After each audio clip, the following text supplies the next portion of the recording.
প্রিয় শিক্ষার্থীবৃন্দ, তোমাদের জন্য আমি নিয়ে এলাম আরেকটি নতুন ভিডিও। ক্ষেত্রফল সম্পর্কিত উপপাদ্য ও সম্পাদ্যের সম্পাদ্য আমাদের 13 নম্বরটা।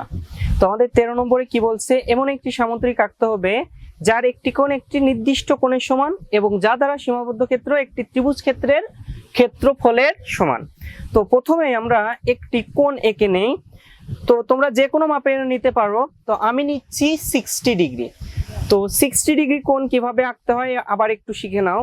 তো যে কোনো মাপের আমরা একটা রেখা আঁকি, রেখা আঁকার পর আমরা কি করব, ঠিক আছে, আমরা কি করব, যে কোনো একটি বৃত্তচাপ নিব, ছোট হোক আর বড় হোক, একটি বৃত্তচাপ নিয়ে নিব। ঠিক আছে, তো বৃত্তচাপ যে কোনো মাপের একটি বৃত্তচাপ নিই। এই বৃত্তচাপের সমান করে আমরা যদি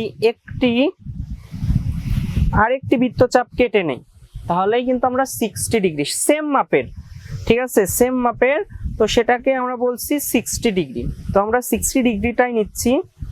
তোমাদের পরীক্ষায় যে ডিগ্রিটা নিতে বলবে তোমরা সেইটাই নেবা।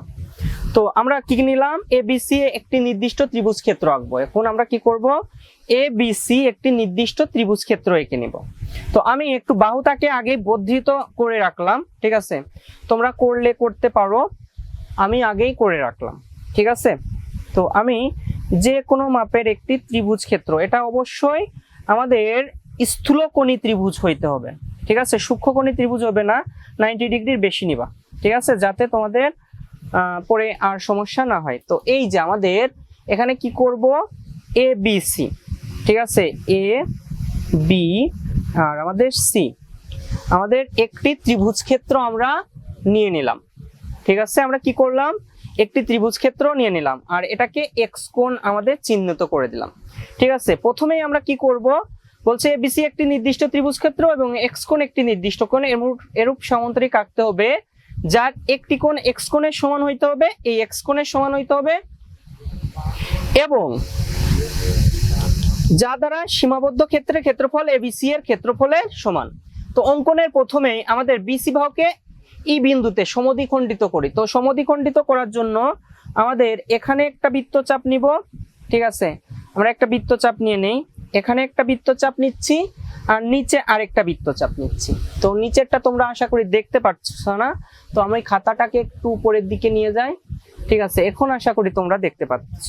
তো আমরা কি করলাম, দেখো, এখান থেকে একটা বৃত্তচাপ, এখান থেকে একটা বৃত্তচাপ, এখন আবার বি বিন্দু থেকে আরেকটা বৃত্তচাপ এখানে নেব, আরেকটা বৃত্তচাপ এখানে নেব। তো আশা করি এইটুকু তোমরা ক্লিয়ার। তো এই যে এখানে বৃত্তচাপ নেওয়ার পর এখানে আমাদের সমদ্বিখণ্ডক আঁকতে হবে, ঠিক আছে, এই দুই বৃত্তচাপের মাঝে আমাদের কিন্তু সমদ্বিখণ্ডকটা থাকে, ঠিক আছে। তো আমরা সমদ্বিখণ্ডক এঁকে ফেললাম, কি বলতো, ই, আমাদের ই সমদ্বিখণ্ডক এঁকে ফেললাম।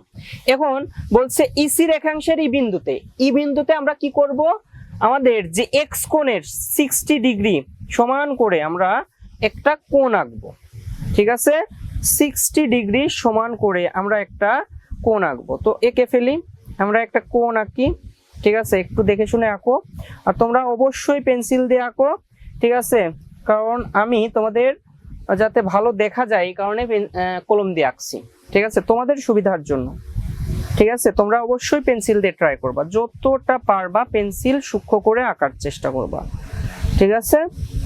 তো আমরা এখানে কি আঁকলাম, এক্স কোণ এর সমান করে আমরা সি এফ ই এফ আঁকলাম, এটা এফ দিয়ে দিলাম, ঠিক আছে, সি ই এফ এঁকে ফেললাম।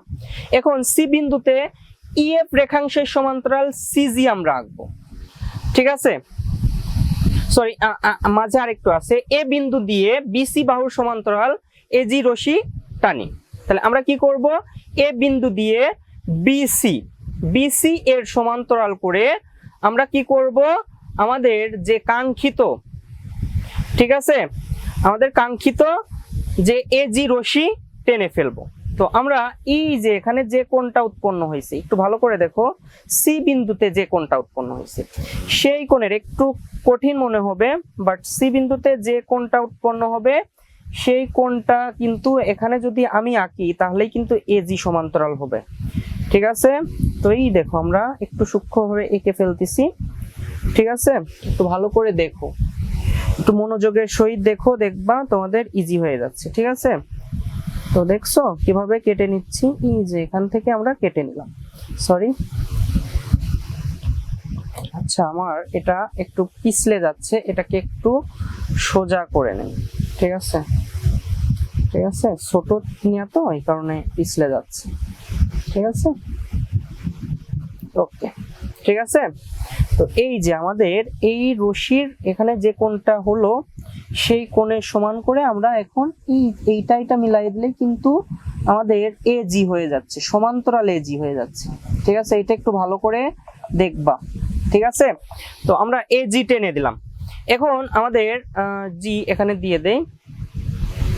ঠিক আছে, তো এখানে আমাদের কি বলছে যে এজি রশি টানি এবং মনে করি তা ইএফ রশিকে এফ বিন্দুতে ছেদ করে। ঠিক আছে, এফটা একটু দূরে হয়ে গেছে, আমরা এখানে এফ লিখে দেই, এটা কেটে দেই।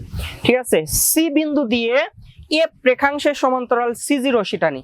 তাহলে আমাদের এই যে এখানে যে 60 ডিগ্রি কোণ আঁকছিলাম, সেই 60 ডিগ্রি কোণটা কিন্তু আবার রাখতে হবে।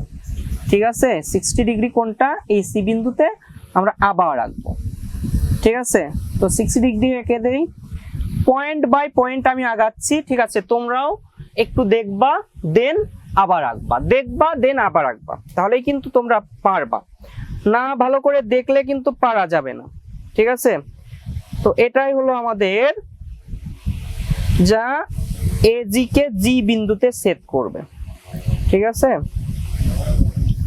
ওকে, তাহলে আমরা কি করলাম, সি বিন্দু দিয়ে এফ সমান্তরাল আমরা রেখাংশের সমান্তরাল সিজি রশ্মি টানি এবং মনে করি তা এজি রশ্মিকে জি বিন্দুতে ছেদ করে। তাহলে আমাদের ই সি জি এফ ই উদ্দিষ্ট সামান্তরিক। তো আশা করি তোমাদের এই যে আমি যে চিত্রটা এখন অঙ্কন করে দেখালাম, তোমাদের এই চিত্রটা খুব খুব খুব ভালো লাগছে। তো বাসায় প্র্যাকটিস করো, প্র্যাকটিস করলেই কিন্তু তোমরা এই ম্যাথটা পেরে যাবা, মানে আমাদের সম্পাদ্য 13টা আঁকা শিখে যাবা। তো যদি ভালো লেগে থাকে তাহলে অবশ্যই চ্যানেলকে সাবস্ক্রাইব করে রাখো নতুন নতুন ভিডিও পাওয়ার জন্য। তো আজ এ পর্যন্তই, সবাই ভালো থাকো, সুস্থ থাকো।